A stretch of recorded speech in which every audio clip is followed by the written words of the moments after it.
Hello hi everyone welcome back to my channel Telugu earning tips. Friends, ఈ వీడియోలో అయితే మనము మీ డెబిట్ లేదా క్రెడిట్ కార్డ్ లాస్ అయినప్పుడు చేయాల్సినటువంటి పని ఏంటి, ఇమీడియట్గా తీసుకోవాల్సినటువంటి జాగ్రత్తలు ఏంటి అనే విషయాల గురించి మనం క్లుప్తంగా తెలుసుకుందాం. చాలామందికి ఈ విషయాలు తెలుసుండకపోవచ్చు, కొంతమందికి తెలిసి ఉండొచ్చు, బట్ కాకపోతే అడిషనల్ ఇన్ఫర్మేషన్ కూడా ఈ వీడియోలో ఇవ్వడం జరుగుతుంది అనమాట. మన డెబిట్ లేదా క్రెడిట్ కార్డ్ లాస్ అయిన తర్వాత మనం ఏం చేయాలి అనేది ఇవాళ మన టాపిక్.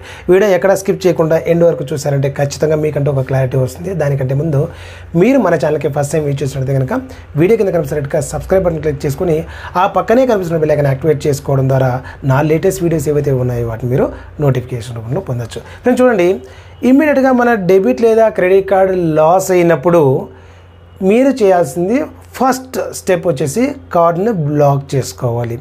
కార్డ్ డెబిట్ లేదా క్రెడిట్ కార్డ్ ఏదైనా కూడా కార్డ్ని బ్లాక్ చేసుకోవాలి. అంటే మీకు నెట్ బ్యాంకింగ్ కానివ్వండి, మొబైల్ యాప్ కానివ్వండి, కస్టమర్ సపోర్ట్ ద్వారా కానివ్వండి, ఈ 3 వేస్లో ఏదైనా ఇమ్మీడియట్గా మీరు కార్డు అనేది బ్లాక్ చేసుకోవచ్చు. మరి కార్డు బ్లాక్ చేసిన తర్వాత ఫర్దర్ నెక్స్ట్ స్టెప్ ఏంటంటే, మీరు కార్డు రీఇష్యూయన్స్ అక్కడే అడుగుతుంది. మీరు కార్డుకి ఇప్పుడే కావాలా, రీఇష్యూయన్స్ రిక్వెస్ట్ ఇప్పుడే ఇస్తారా, లేకపోతే జస్ట్ బ్లాక్ చేస్తున్నారా అని చెప్పేసి. కార్డు బ్లాక్ అండ్ రీఇష్యూ అంటే ఆ కార్డు ప్లేస్లో ఇంకొక కార్డు జనరేట్ అయ్యి మీరు ఏదైతే రిజిస్టర్డ్ అడ్రస్ ఇచ్చారో ఆ అడ్రస్కి వచ్చేసి న్యూ కార్డు అనేది రావడం జరుగుతుంది. వీటికి నామినల్ ఛార్జెస్ ఉంటాయి, బ్లాక్ చేయడానికి ఛార్జెస్ ఉంటుంది, బట్ కార్డు రీఇష్యూ చేయడానికి ఖచ్చితంగా ఆ కార్డు మేకింగ్ ఛార్జెస్ 100 రూపీస్ కానివ్వండి, 200 రూపీస్ కానివ్వండి, విత్ జిఎస్టీ ప్లస్ జిఎస్టీ మీకు అప్కమింగ్ డేస్లో బ్యాంక్ అకౌంట్ పైన కానివ్వండి, లేదంటే క్రెడిట్ కార్డు పైన కానివ్వండి డెబిట్ అవ్వడం జరుగుతుంది అన్నమాట. మరి ఈ క్రెడిట్ కార్డు పైన ఉన్నటువంటి ఇన్ కేస్ బ్యాంక్ అకౌంట్ అయితే ఆల్మోస్ట్ మీరు అకౌంట్లో ఉన్నటువంటి వాటిని మీరు ఆపరేట్ చేసుకోవచ్చు. మరి ఈ క్రెడిట్ కార్డు పైన ఉన్నటువంటి డ్యూస్ ఏంటనేది చాలామందికి డౌట్ ఉంటుందన్నమాట. క్రెడిట్ కార్డు పైన ఉన్నటువంటి డ్యూస్ ఏవైతే ఉన్నాయో ఆటోమేటిక్గా న్యూ కార్డు పైకి జనరేట్ అవుతాయి. అంటే మీరు యూజ్ చేసిన అమౌంట్ కానివ్వండి, మీకు ఉన్నటువంటి ఈఎంఐస్ కానివ్వండి, ఆ తర్వాత మీకు టోటల్ అమౌంట్ డ్యూ కానివ్వండి, మినిమం అమౌంట్ డ్యూ కానివ్వండి, కంప్లీట్ డీటెయిల్స్ అనేది న్యూ కార్డుకి ట్రాన్స్ఫర్ అవుతాయి.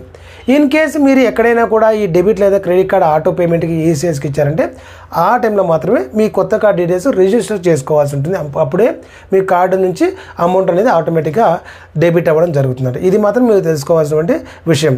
మరి ఇన్ కేస్ అడ్రస్ చేంజ్ లేదు, ఏం చేయాలంటే మీరు బ్లాక్ అండ్ రీఇష్యూ ఇచ్చిన తర్వాత ఇన్ కేసు మీరు ఇచ్చినటువంటి అడ్రస్లు మీరు అవైలబిలిటీ లేదంటే కనుక ఖచ్చితంగా మీరు బ్యాంక్ని అప్రోచ్ అవ్వచ్చు. ఓవర్ ద ఫోన్ కానివ్వండి, మెయిల్ కానివ్వండి, లేకపోతే నియర్ బై బ్రాంచ్ నుంచి కానివ్వండి మీరు రిక్వెస్ట్ ఇవ్వచ్చు. సో నేను ఆ అడ్రస్లో అయితే అవైలబిలిటీ లేదండి, ఇన్ కేసు అక్కడికి డెలివరీకి అటెంప్ట్ అయితే కనుక నాకు తిరిగి ఈ అడ్రస్కి బ్రాంచ్కి ఆల్టర్నేటివ్ అడ్రస్కి అయితే ఏ బ్యాంక్ కూడా పంపించదు.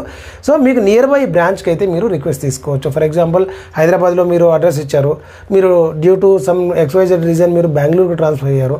అప్పుడు హైదరాబాద్లో ఉన్నటువంటి అడ్రస్కి ఖచ్చితంగా అటెంప్ట్ అయితే అవుతుంది, బట్ రిటర్న్ అయ్యాక మీరు రిక్వెస్ట్ పంపించవచ్చు. నాకు బెంగళూరులో ఉన్నటువంటి పలానా బ్రాంచ్కి నాకు ఆ కార్డ్ని రీడిస్పాచ్ చేయండి అని. అంతేగాని బెంగళూరు ఉన్నటువంటి మీ అడ్రస్కి అయితే రాదండి, బట్ ఏదైనా బ్యాంక్ బ్రాంచ్కి వస్తుందన్నమాట.